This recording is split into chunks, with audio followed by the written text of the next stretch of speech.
Hello everyone, it's Jeff Rich here from the Burning Archive, and I'm doing a sort of late night for Australian Melbourne time live stream today about the nature of the current, I guess, crisis in the world. On the one hand, we have the BRICS nations, the fair world, and on the other side we have Europe and the European Union and the United States of America and associated allies like Australia, the West, and even perhaps you could call them the Wild West, although they want to call themselves the free world again. And it's pretty serious conflict at the moment, but I think India has a very crucial role to play in it. And India has a crucial role to play in it because India has a tendency not to think of the world as divided into two blocks, into two camps. It has a long tradition of thinking that in its statecraft, in its diplomacy, in its culture. And I think that is the essential thing to really understand the changing times that we're living in and to adapt to them well. And that's what I'm going to be talking about tonight on the Burning Archive live stream. A bit of news, and of course I'll be able to respond to any of your questions as well. So drop us a line in the chat, whether you're viewing live or whether you're viewing subsequently.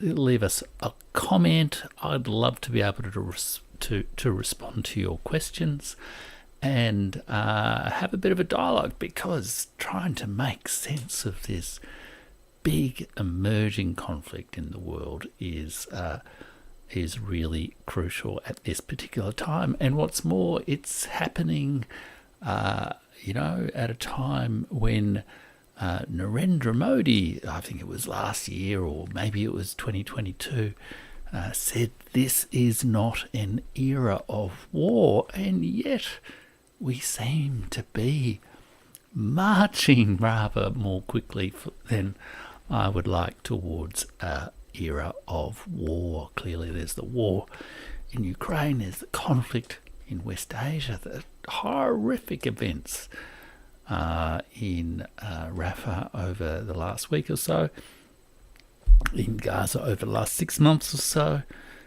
in Israel and Palestine over the last, nearly 80 years, but we also have a very serious risk of some sort of conflict, some even potential military conflict, if not like an economic blockade, occurring in the South China Sea around Taiwan, with some, statements made by the new president of Taiwan in the last week or so, which seem to have inflamed the situation, which some people are even interpreting as a bit of a war trap to try to lure China into a conflict that will be bad for China and presumably good for the United States, but certainly bad for the world. So all those kind of issues I'm going to be talking about tonight. And also what I really, want to do is not get too down in the detail of what's happening in Ukraine and what's happening in the various hotspots around the world. Those events are changing all the time, but I guess it's partly taking a step back and thinking about what the overall story we tell ourselves about great power conflict. John Mearsheimer has the realist theory of great power politics, that the great powers are in a, do or die sort of struggle for survival, that if you're not number one, you're no one. I think Paul Keating used to say about living in Australia that if you're not living in Sydney, sort of out bush or something like that. I can't remember the phrase. It was a great phrase, and that kind of thinking of either America is dominant, or either the current powerful states in the world are dominant, or they are potentially at risk of survival, I think is part of the dangerous quality of the current thinking that we have at the moment in international relations and diplomacy, because that kind of thinking is part of the problem. It divides the world into sort of good and evil. It divides the world into number one and everybody else, and that doesn't let you actually see the real extraordinary, wonderful diversity of the world as it is. It doesn't let you see the emerging role of China. It doesn't let you see the never suppressed role of Russia. It doesn't let you see the potential role of a little, somewhat sub-imperial country like Australia. And it also just tends to turn everything into bloc thinking, Cold War thinking. But there does seem to be a resurgence of that kind of Cold War thinking in the West today. So, yes, everyone do also give the video a like, whether you're watching live right now or subsequently. I think that will really help promote the channel and get it out to a wider audience. I hope you appreciate the kind of material that I'm providing here, and also, it's the kind of material that, some people say doesn't always get fully promoted with the YouTube algorithm. So if you as the audience can just do that really simple thing of just hitting the like button, that will really help get my message out to everybody out there in the wider world. Okay, let's get into the substance of the discussion. If you are watching live, send us, say hi on the chat. It would be lovely to hear from you. Excuse me 1 second. I'll just have a quick sip of tea. So yes, the world is in a bit of a difficult place right now. We have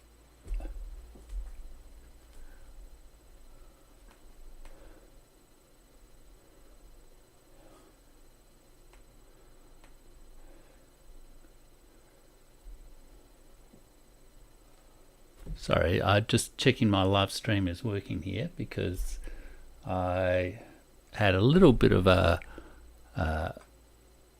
moment there where I thought it was not streaming. If anyone could just confirm they can see me on the stream.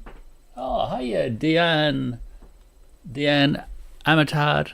Lovely. Thanks for saying hello, Deanne. And by all means, through the stream, let us know how you're seeing the current situation. I've also thrown up on the chat a little poll that people are more than welcome to respond to through the course of the program, which is asking you, do you think Narendra Modi and the BJP will win the Indian election? The final results are coming out on June 4, and I think I'll probably do a live stream mid next week that will look at the implications of that election for world affairs, and I think there are lots of implications. And hello, Reese. Excellent. Comms is fine. Yeah, I just had a little freak out there. I suspect my laptop's not performing as well as it really should. So yes. And let me say, I've got this T-shirt on at the moment here. There we go. Welcome to the program, everyone. It says it's a T-shirt I got a little while ago, which actually has printed on it various lines from the Bourne Identity, the Jason Bourne film. And of course, Welcome to the Program was one of those. A great movie, which is actually, in a way, a bit of a mythic story about some of the darker aspects of the American great state. Great to see you, Reese. And Deanne Amitabh says Modi is sure to win. And with a huge majority. In fact, I've heard that, in a way, the issue around the election has almost become, how big a majority. So it's sort of like the opposition is almost like conceded it's going to lose. It just doesn't want to lose by so much, and it's trying to make a huge landslide for Modi a kind of a way to, I guess, scare the horses amongst the voters. So good to hear that's your view there from Deanne, or hope I've said your name correctly, Deanne, as well. So yeah, the world's in a difficult place. We've got wars emerging. We've got risks of nuclear escalation in Europe, and a lot of people are very worried.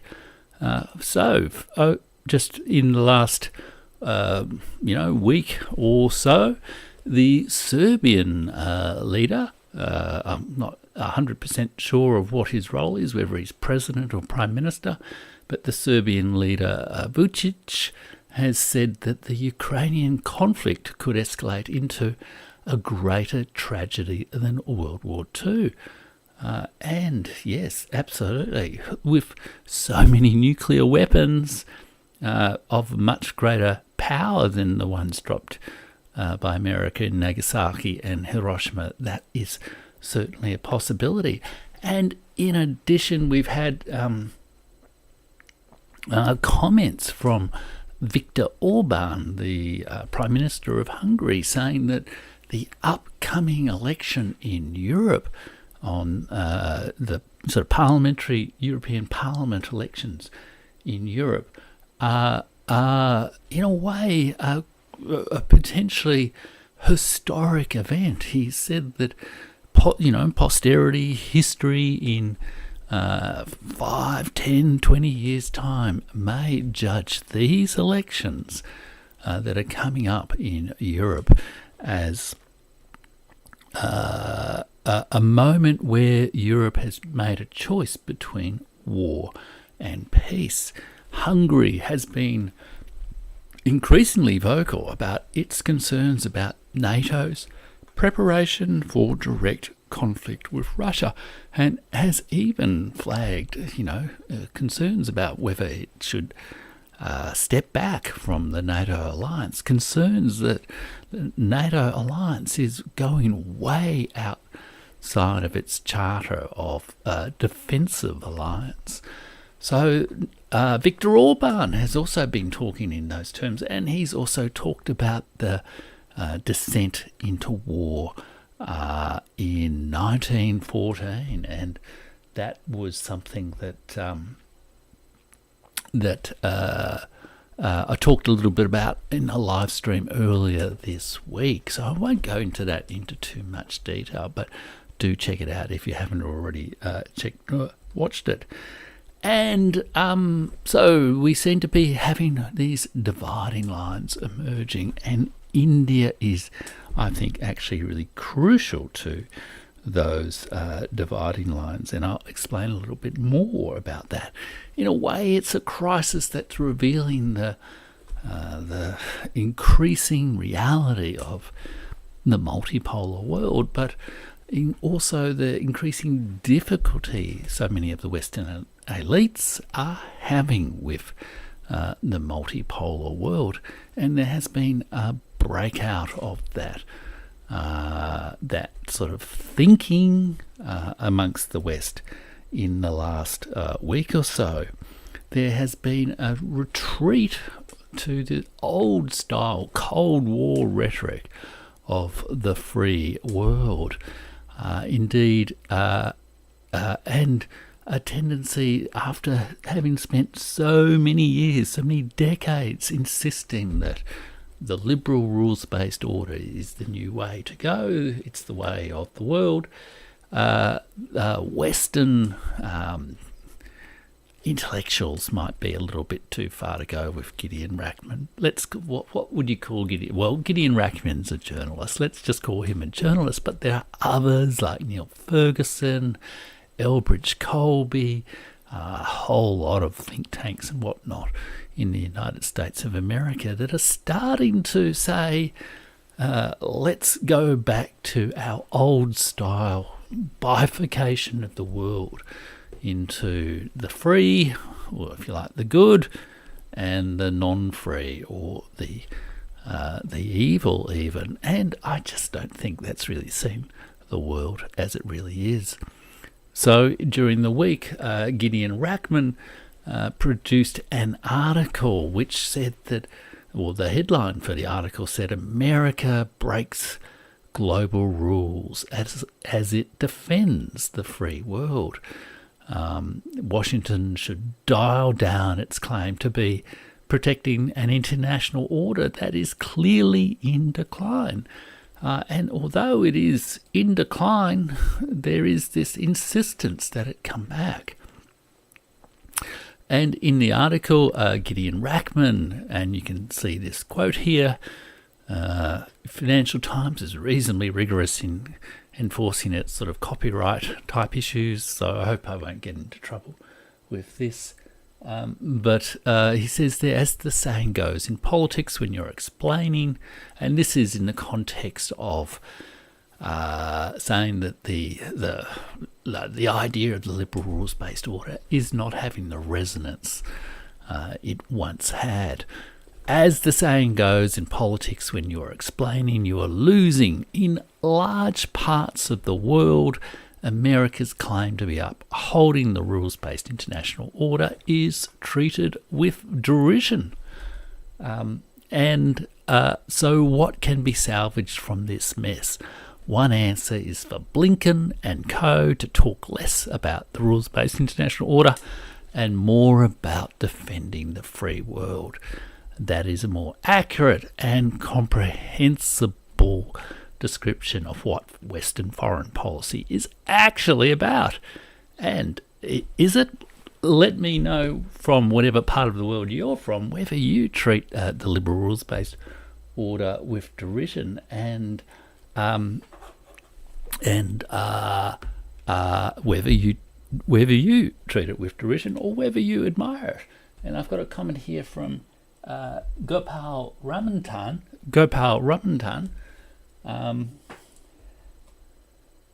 I'll just do this. The day the Western order understands the foundational concepts of Dharma, which are so well explained in the Vedas and Upanishads, that's when the world will understand Dharmic Bharat. Now, that I think is a wonderful comment from Gopal, and I'm planning a little bit later in the stream to talk about that kind of issue, because one of the things that really struck me when I read Dr. S. Jaishankar's book, The India Way, was the way in which he, said his perceptions of the world, his orientation to his statecraft is very much founded in Indian philosophy, the Vedas, etc., but also the great epics like the Mahabharata and the Ramayana. And I think there is an element there of a kind of habit of thinking that is actually better suited to seeing a highly diverse, complex, multipolar world rather than turning it all into a dualistic, good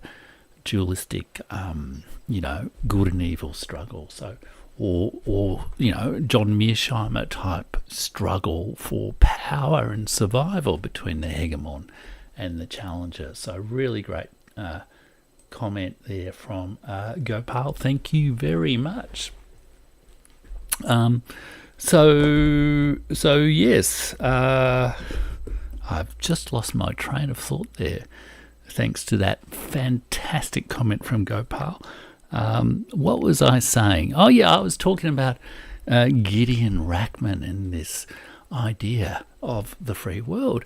But the danger of the kind of thinking that Gideon Rachman and co are engaged in is that they're saying let's ditch the rules. The main thing is our freedom to do whatever we want. And I'm paraphrasing clearly, but I think that's fundamentally the message that seems to be coming through. And that is a huge risk for the world. It is really, really dangerous. And Gideon Rachman said that he believes that the West should be ruthless in defending its freedom. And indeed, the historian and consultant, sort of protege of Henry Kissinger, Neil Ferguson, has also commented along these lines, as has the strategist Elbridge Colby. And Diane Amitabh is saying neither Zoroastrianism, nor Judaism, nor Christianity, nor Islam has been able to provide a unifying philosophy for the entire mankind. And I think, that's true. I mean, it's pretty hard to have one philosophy for everyone. We need to be able to have diversity of philosophies, don't we? We need to have, I think the phrase has been used, a symphony of civilizations rather than a clash of civilizations, in which one asserts it has the sole and exclusive access to the truth. So, excellent point, Diane Amitabh. Thank you so much for commenting. That's really great. And I think it's important to draw out these links between deep cultural, historical traditions and some of the more pragmatic, I guess, issues that inevitably are also affecting, strategic judgments of war and peace. But let's go back to Neil Ferguson and Elbridge Colby. So Elbridge Colby, who's very much a China hawk, and wrote a paper recently that kind of said that America can't have primacy all around the world. So his solution is to make sure Europe does America's job for it in fighting Russia in Europe, even though that perhaps surrenders Europe's sovereign autonomy, and that America, confront its main challenger for dominance in Asia, which is China. Of course, China is actually in Asia and America is not in Asia, and Elbridge Colby didn't have anything to say about all the other parts of Asia, like all the ASEAN countries, or India, or West Asia, or Northern Asia, i.e. Russia. That is his view. And Elbridge Colby said, I totally agree with Gideon Rachman that we should dump the limp, lame and hypocritical concept of the rules-based international order. And actually that old-fashioned free world may be the best description of our side. There's that dualistic thinking again. And Neil Ferguson, who's a very influential historian, he's very attuned, I think, to the preferred views of the dominant powers in the Anglo-American powers. he has chimed in with the comment, when you're in a Cold War, you do what you have to do. So there's an element of let's abandon ethics, let's abandon all those values that for 30 years the West has lectured the rest of the world about, and then let's just kind of make it a struggle for our own survival. And during the week, John Pang, who is a great commentator on Twitter and appears on various YouTube channels as well. I've seen him on a few interview shows like Jerry's Take on China and things like that. He's really worth following if you can look him up there on Twitter. I think it's... Well, I'm not going to trust my reading here. Let me put my glasses on so I can do it properly. It's LYN Pang, I think, or maybe it's JYN Pang. And he says, glad we've agreed to discard rules-based order now that some inconsistency in the rule against genocide has become necessary. I'm sure defending freedom is going to go down with less derision in the unfree world. And indeed, there is a kind of pretty weird cynicism to some of this kind of discussion, isn't there? The International Court of Justice decision during the last week or so to halt what's going on in Rafah and Gaza, and Israel's response, which was to march full steam, all bombs ahead, and absolutely appalling scenes.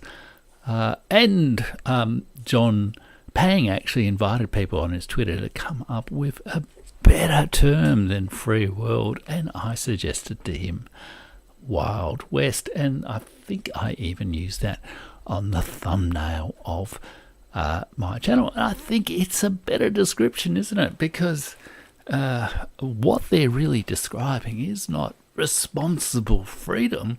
What they're describing is, wild, let's do what our worst impulses drive us to do. And it is certainly not the world. The West is now very much the minority of the world. It's 10 to 15%, maybe. And a lot of people in Europe are starting to maybe have a few doubts about just how deeply Europe has jumped into the American, Starship Enterprise, Starship exceptionalism in its kind of diplomacy. Okay, so yeah, there is this kind of last stand for hegemony that's going on in the world. The leaders and the sort of spokespeople in the media for the West are realising that the game is nearly up. They've nearly lost the war in Ukraine. They're no longer the dominant economic power. There's changes in the, economic trade processes around the world. The cultures of the rest of the world are reasserting themselves, as Diane and Gopal have brought out in the discussion so far. And so the West cannot in any sensible way claim to be the free world, the representative of the world, the representative of the just world anymore. And yet that is what they're doing. It's a kind of last stand for hegemony.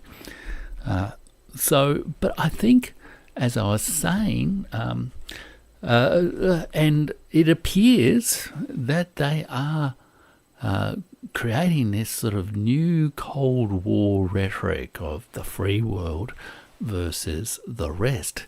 The danger is the rest is now the global majority, 85% of the world, and a pretty large percentage of its economy and its military power and all those other things as well.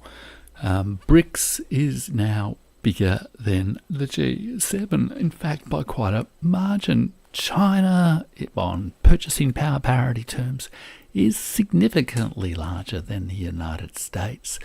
The world has simply changed so much in the last 30 years that the gaps between power simply do not justify this kind of we'll do whatever we need to do kind of rhetoric coming from the leaders of the Anglo-American and European Union powers. So a lot of people then are sort of seeing this and turning this story into a struggle between the BRICS and the West. Or like Pepe Escobar, I think, talks about Eurasia versus NATO stan, which is a pretty funny term, I think, reversing a lot of the prejudice that has been expressed against all the stans over the last 30 years, all those Central Asian republics. But very much seeing the world, again, in dualistic terms, embracing the idea of the multipolar world, but seeing it as a clever strategic alliance between Russia, China, Iran, and some others. Pepe Escobar is often not all that, doesn't say a whole lot about India in my experience. I might be wrong. Just let me just take a break and read Gopal's message, which is Dr.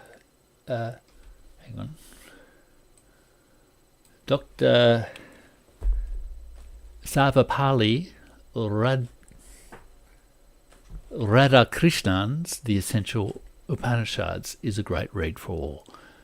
I will check it out because I've been meaning to read the Upanishads for a few years. I've read a few of the Hindu texts, etc.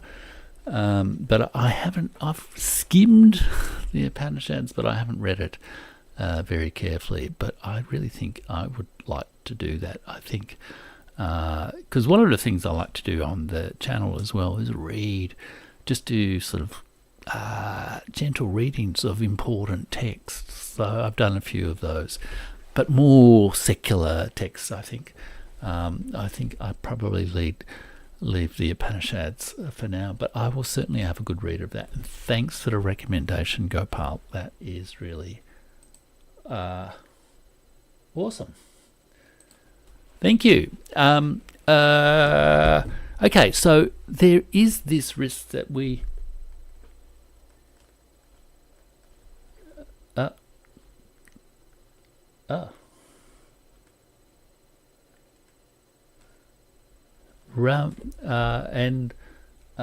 Ahmed Mustafa has said, what Dharma, can you explain it to me? Okay, so I think that's a comment directed to Gopal, so maybe you guys can have a bit of a chat while I talk to the camera there for a little bit. I'm sure there's also resources maybe Gopal can point you to that will help you to explore that a little bit further. So I think there is this danger that we kind of slip into dualistic thinking, and there is a particularly strong tradition in the, I guess, political thinking, in the statecraft, in the general, I guess, strategic culture of most Western countries, but especially, I think, in the United States of America. It's, I think, most intense, most developed, most overworked almost in the United States of America of viewing the world in various kind of geopolitical dualisms. There is that old tradition of Halford Mackinder that he who controls Eastern Europe controls the heartland, by which he basically meant Russia.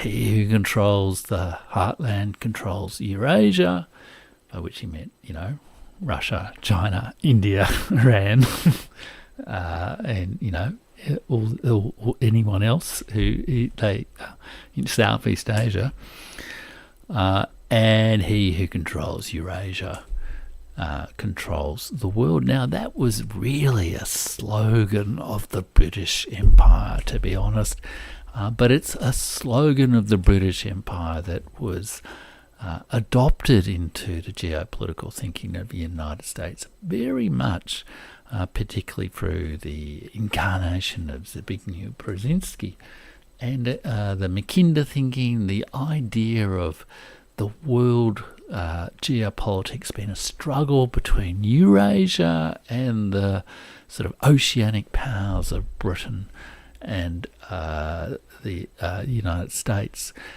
is very much in the DNA of the Western powers. But it is a terrible misreading of the actual history of Eurasia, the actual history of things. And I've gone into that a little bit in other videos. Okay, so I've got a really interesting question here from Kubatan. His political orientation aside, do you think Carl Schmitt's analysis of democratic liberalism is becoming vindicated given domestic and international actions of the West since the 1990s? Now, Carl Schmitt is someone I know a little bit about, but I have not read more than a dozen pages or so of Carl Schmitt's work. I do understand he was a very strong advocate that, politics is based around us versus them stuff, and also that there's a kind of the essence of politics is executive decisions rather than, I guess, deliberative debate, discussion, talking shops or parliaments kind of thing. So I'm not 100% sure what Schmitt's criticism of democratic liberalism is. It's interesting, though. I do think that one of the interesting, very challenging issues, particularly in the West, to deal with is the limits of democracy. I think it's a complicated topic to come up to. And Kubatan, I think I will probably, if it's okay with you, I might even take that up in a subsequent video. It's a really thought-provoking question. I kind of, just to be straight with you, my kind of thinking is, I think most societies around the world today have elements of what you could call is democracy, and they have elements of what you could call pre-democratic traditions, and they also have elements of what you could call post-democratic traditions. So I think all those states are a bit of a mix, and it's kind of getting the balance right is part of the challenge. But I think that's one of those very sensitive topics that I reckon I probably should maybe deal with in a separate video. But thank you so much for that really thought-provoking and learned and scholarly question from Kubatan67. Thank you very much. Okay, so many comments and questions. It's fantastic. And let me just have a break here while I also regather my thoughts and remember where I'm heading with the discussion, and let you know that you can support my work by, you can hit the thanks button on YouTube. You can do a super chat if you like on the YouTube. I haven't yet actually had a super chat on my YouTube. I don't quite know how they work, so at some point, it doesn't have to be tonight. I'd love one of the viewers to do that so I could actually see how it works. But you can also go you can support me by going to Buy Me a Coffee, Burning Archive, if you wish.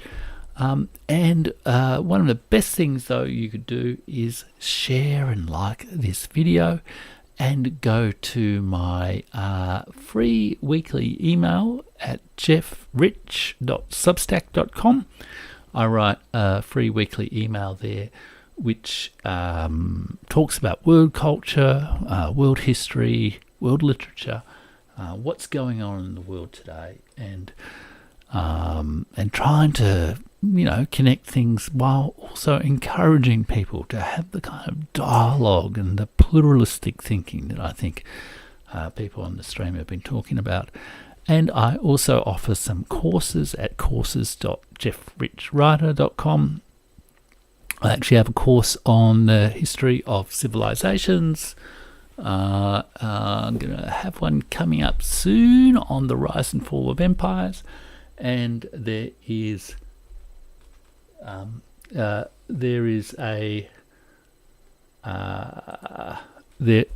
also I'm releasing on Monday a new sort of introductory course on geopolitics and history, and I'm also thinking of finding some good sort of low price courses as well. So go to courses.jeffrichwriter.com. You can sign up there to be on my sort of mailing list, and I can let you know about everything that's in the works there. And you can learn a bit about history and the world from me, from my particular perspective as a kind of Westerner who sort of reaches out to the rest of the world, and a historian, and also a retired government official who made the sort of transition from only providing intelligent advice to ministers and that sort of thing, to sharing my thoughts with the world in my writing and other content over the last couple of years. Okay, so I was saying that there is this dualistic tradition, and you see it in John Mearsheimer's work as well, in a way. In a way, John Mearsheimer's work is a way of turning... Thanks, it's JJ. Thanks for liking the bookshelf. I have read pretty much all of the books there. There probably are a couple that I haven't read. All of them, and a lot of those books are history books as well. Plus, I've also got, I think someone's noticed a couple of times that I've got a Natharaja there on the thing, and I've also got move my body in the correct way. I've got a little statue of like one of the archers, I think from that I bought in Cambodia near Angkor Wat. I'm glad you liked the bookshelf there. John Mearsheimer, dualistic thinking, and sort of Western strategic culture is, I think, very ingrained into this sort of us versus them, good versus evil style of thinking, which I think is actually not a great way to go. And in a way, particularly after World War II, there was the development of sort of strategic game theory. It was very much part of the working through of, what to do with nuclear war. And that is where this whole idea of the great power struggle between the hegemon and the challenger, the Thucydides trap, all that sort of stuff really has its origins. In truth, there's always going to be more than two great powers in the world. You can reduce it in a theoretical way to a 1v1 game. But the world is just too big, too complex, too rich, too culturally diverse to be treated that way. And in a way, that is, I guess, one of the lessons that Dr. S. Jaishankar has in his book, The India Way, that the world is returning to its natural state of multipolarity.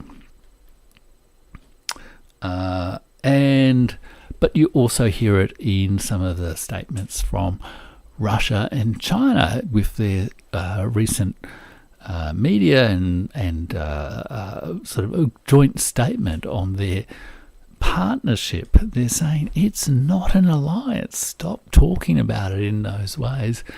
It's a strong relationship between two neighbouring great powers that doesn't yet want to divide the world into hegemon, challenger, or two dividing sort of blocks who are described in moral terms. Okay, so that's that. So, and on the other side, with BRICS and the fair world, we can see it's growing assertiveness, it's growing economic power, it's growing cultural power. I've got a comment here.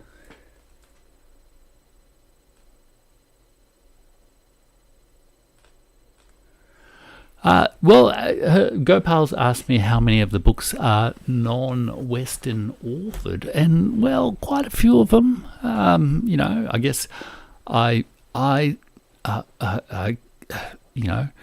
got quite a few books there from Russians, and Russians, you could say, are non-Western, and I also have a few books there. I've got copies of the Mahabharata and the Dhammapada, and the I've got a number of Chinese texts and blah blah blah blah blah. So absolutely, but I do feel that is an increasing thing, and it's one of the things that sort of irks me a little bit with a lot of the geopolitical commentary. A lot of it does kind of get stuck in this sort of old style Western rut. I guess I very much embrace a much more diverse cultural, diverse civilizational heritage. So, but yeah, thank you, excellent comment. I'm emulating your little sign there on the in your chat message. Yeah, excellent. Thank you. So yeah, the BRICS are becoming more powerful, more assertive, they're having more soft power. You can see China exerting much greater diplomatic influence in the world. You can see India exerting much greater diplomatic influence in the world, and you can see even Indonesia, Australia's nearest neighbour, in asserting greater influence in the world. Indonesia has played a not insignificant role in both the responses of the non-Western powers to sort of the national payments process, the less reliance on the US dollar, but also the participation in the sort of organisation of Islamic states as well. It's been a significant diplomatic player in the the response to the issues in Gaza. So yeah, we can see all that at the moment, and it is a real conflict. But I do hope the world doesn't divide up again into camps. I think we need to try to avoid that dualistic thinking.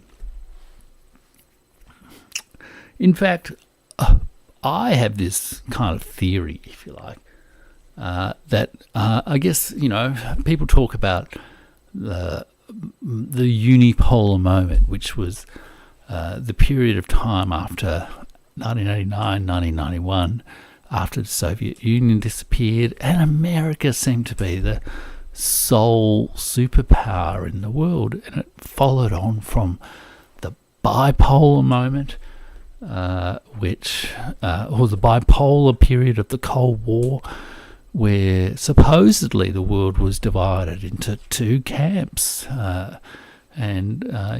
People often oversimplify what the world was really like in the 1950s and the 60s and the 70s. There were still empires. There was still a process of decolonisation.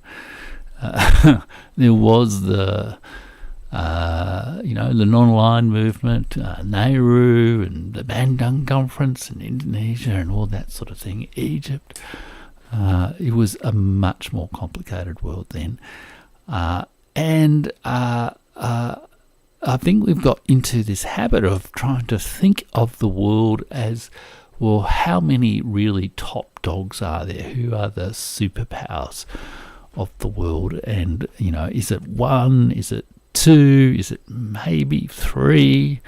And I think, in a way, that the relative gaps of power between all the great states of the world is actually diminishing, and that there's a much more sort of equal balance of different strengths and weaknesses between really 5 great states and 2 sort of groupings of more minor states.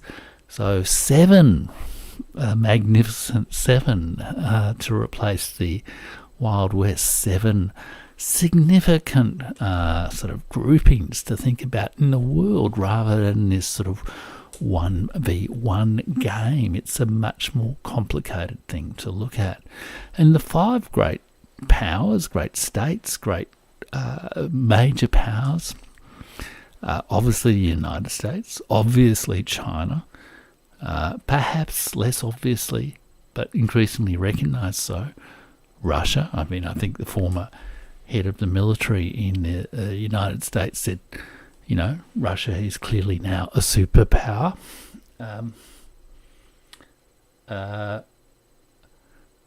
Another great question from Kubertan, but let me just finish the thought, Kubertan, and I'll come back to your question in 1 second. And so we've got those 3 definite powers. Then I would include 2 other in the top 5 powers really in the world, and they are the European Union. Now, the European Union is in a way not a state, but it is kind of a state, and I think part of the dynamic of what's going on at the moment in the world is the European Union as the federation of the European states, if you like, trying to gather more integrated political, economic and military power within the European Union. So it is a major power when you think about population and you think about economy, you think about military strength, cultural reach and diplomatic power. It is absolutely a major power. It's just not as politically integrated as those other countries. And the 5th great power is India. And this is why I see India as being so critical, because of those 5 great powers. And I should just finish off, there's also, I guess, the BRICS friendly nations of the global majority, if you like, in the sort of camp of countries that can't really stand on their own but can still play a significant role in the world in association with others. And then there's the Western friendly middle minor powers like Australia. Australia very much has thrown its it has decided to be part of the US camp. So it is like 5 great powers, and in the galley, if you can imagine them sitting around a table, and on one side you've got Russia and China, very close, both neighbours and working powers. Then you have the EU and the United States on the other side, politically aligned, militarily aligned, ideologically aligned. And then India, in a way, sits at the top of the table and plays a crucial role in being able to, as the fifth of that block of 5, that group of 5, in perhaps being able to push the world one way or the other.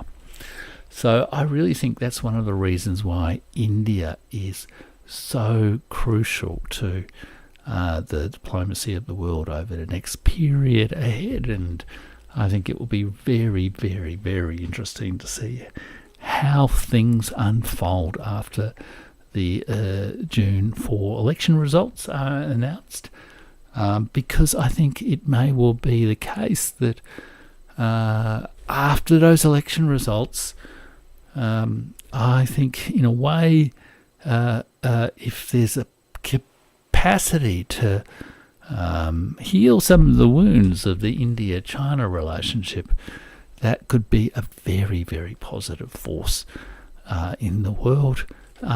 And because what's also happening on the Western side is some of those tensions between the EU and the United States are starting to come to the fore. I've mentioned Viktor Orban earlier in the program saying, the European elections, which are on June the 9th, so the next week or two are going to be very interesting political votes that may well have a big impact on world diplomacy.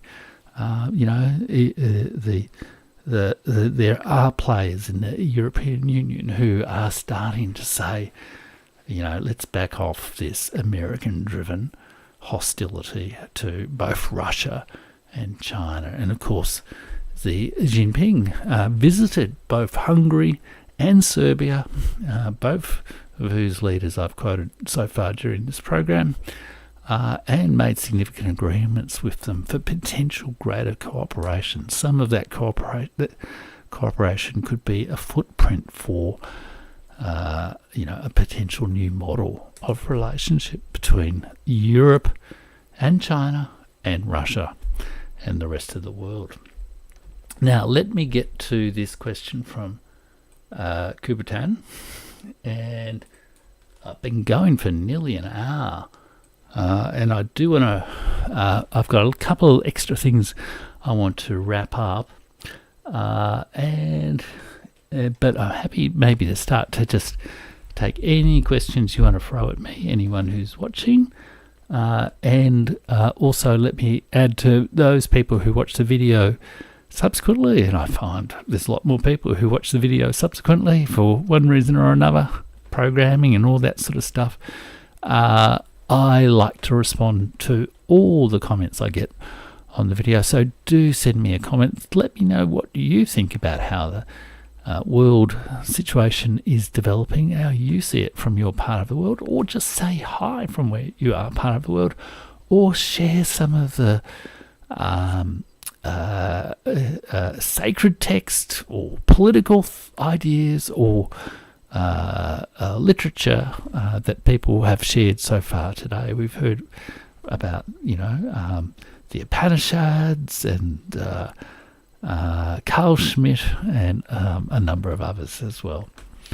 So just leave us a comment in the comments section, and I'll respond to that. And I may well also, as I suggested I might do on Kubertan's question on Carl Schmitt, do a subsequent question on that whole question, because it also relates to Emmanuel Todd's recent book on the defeat of the West, where he says, the Western countries are no longer democracies. They're liberal oligarchies. Anyhow, Kubertan asks, and I'll just put on my glasses, Kubertan, is Mearsheimer's position on China that the US is right to act the way it has done towards China, or merely that he understands it? I can't figure it out. He did a long video, which I'm trying to remember its name, that you could probably watch on YouTube, which was something like, can China rise peacefully, or can the United States decline peacefully, something like that. And in that, he sort of set out his realist theory in a sort of axiomatic way. And I think his basic argument was that China is destined to act in the same way as the United States has acted, which is to aggressively assert itself as a hegemon. And so, because Mearsheimer, this is my interpretation of what he's saying, so I may not be right, but I think Mearsheimer is essentially saying that, because he sees great power, struggles as a kind of struggle to the death, struggle for survival between challenger and hegemon. I think he's saying that the United States must be the hegemon in the Americas, and the United States also must be a hegemon in the West Pacific, in Asia, and that's why it must challenge China there, and that China won't accept that. So I think his view is, in a way, yes, it is okay for the US to do that. And his main beef, or his less moral beef, I guess, with the Russia-Ukraine war is that, we can't be a hegemon everywhere, so we've got to focus on where it really counts. And if we let China be the hegemon in Asia, then that threatens our survival. Of course, I don't think it does in any way really threaten America's survival, but I think that's basically John Mearsheimer's view. I'm actually thinking also, Kubertan, you're asking some great questions. I'm also thinking of maybe doing a video specifically on John Mearsheimer's ideas on great power politics, because, he's been absolutely right about the tragedy of, the West leading Ukraine down the primrose path and all that sort of thing. But I also think he has a misleading view of international politics as well. So fantastic question, Kubertan, and I hope that's okay if I commit to doing a show on that in the next couple of weeks. I'm getting so many wonderful ideas for shows from the audience here. It's really fantastic. Hang on. Trying to do things. And Gopal has said, most refreshing episode. We need more of it. Thank you, Gopal. Awesome. Fantastic. Really, really great comment. I'm really glad you liked it. And thank you so much for your interaction through the show, guys. It's really fantastic. It's always funny doing these sort of live things. I haven't done a whole lot of them. And so I'm sort of learning the ropes, I guess, for how to do it. And it's really fantastic just to be able to respond to people's comments from around the world. So many interesting ideas we've had so far in this show. It's been fantastic. So look, I might just bring it a little bit as a wrap up there, and So just got a couple of extra things to mention before I close the show out. But if people do want to throw in some extra questions now, please do so. But essentially I see this world as it's kind of a sevenfold structure rather than this bifurcation of the world into two crusading blocks. And I think if we do think of it in that way, I think we're going to attune ourselves to the changing world, which is, I think, as I said in a previous show, the path to wisdom. And who was the author? It was Tiruvulava who said that, who's quoted in the start of Dr. S.J. Shanker's book, India Way. I hope I've said Tiruvulava correctly. I didn't practice sufficiently before the show, but I hope I got that okay. So I think the India-China relationship is a really interesting one, and I think I'll probably do a bit of a show. I might not do that. I might do that as a pre-recorded show rather than a live show, the India-China relationship, but maybe do a live show on that afterwards as well, because I think that's going to be a really crucial element of world diplomacy over the next 6 to 12 months, I think, to see what role India plays in both healing the India-China relationship and potentially strengthening the having a group of 3 in that group of 5 that really starts to shift the balance of world power.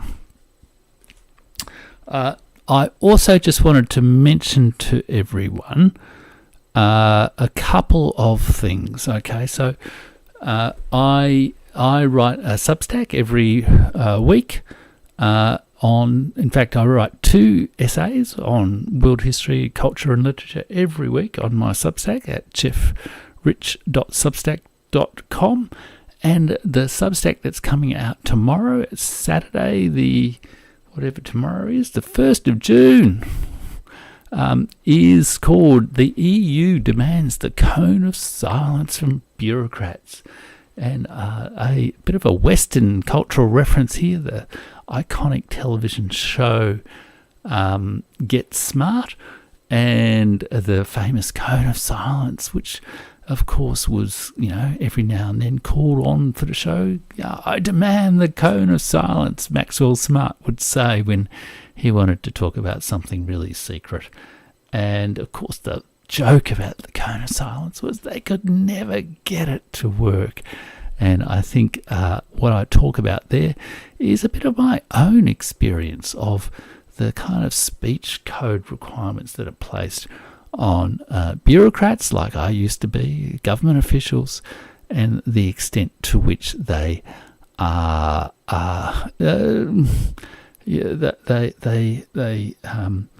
they impoverish the public discourse of major issues. In fact, I hope I've shown on my content that bureaucrats have some perceptions of the world that can be useful to share.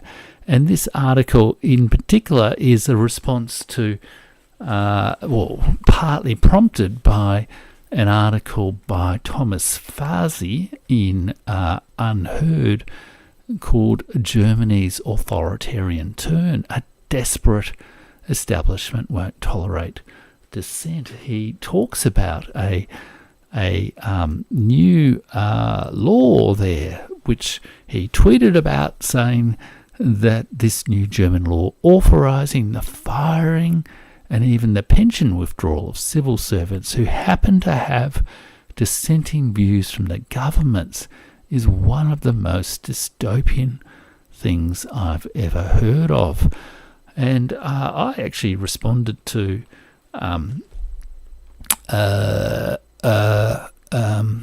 Thomas on the Twitter and said that it's not as dystopian as you think. in Australia, they've had these kind of laws, speech code requirements, really for some time. There's really very limited or none freedom of speech for government officials. The High Court has found this, and I sort of write about that in my Substack this week at jeffrich.substack.com. So if you go to jeffrich.substack.com, you just enter in your email. You can do it now if you like, and you will get sort of 1.5 free essays every week. And if you take out a paid subscription, you get the full 2 paid two full essays every week, and that's also based on some of my discussion in my book 13 Ways of Looking at a Bureaucrat, and I think there's links to that in the video description below. And also in the video description below, I've included links to a couple of articles I wrote in last year and published in the Australian sort of leading online public policy journal, Pearls and Irritations, which is sort of published by the former head of the Prime Minister's Department in Australia, John Menadue. And I wrote one article which is called The Illusions of the West in Ukraine, which every now and then I look back at it and I think, this was written in February last year, so 18 months ago. And it said, well, the West is losing the war, and at some point the West is going to realise that they've lost the war in Ukraine. And it will be like the grand illusions of the aristocratic elite in World War I. And this is a little segment from that article where I said, truth will disperse the illusion. It may take weeks, it may take months or years, but at some stage there will be a reckoning. The end of World War I was not good for the deluded European imperial elites. The end of the war in Ukraine will not be good for the imperial American elites. They have spent too long spinning the virtual realities of manipulated news. America makes its own reality to deal with the realities of a changed multipolar world. And you can, I've got links to the article. Excuse me, talking for an hour non-stop does dry out your throat a little bit, but I've got links to that article in the video description below, and you can check that out if you like. And I also had another article on this same theme of America refusing to accept the modest status of equality in a multipolar world, and that in a way the great problem for statecraft for the world is to find a way to get America to accept defeat without humiliation. And I think that in a way may be part of the challenge for Xi Jinping and Narendra Modi, especially over the next year or so. And then there's also an article which I've got a link for as well that actually reflects on the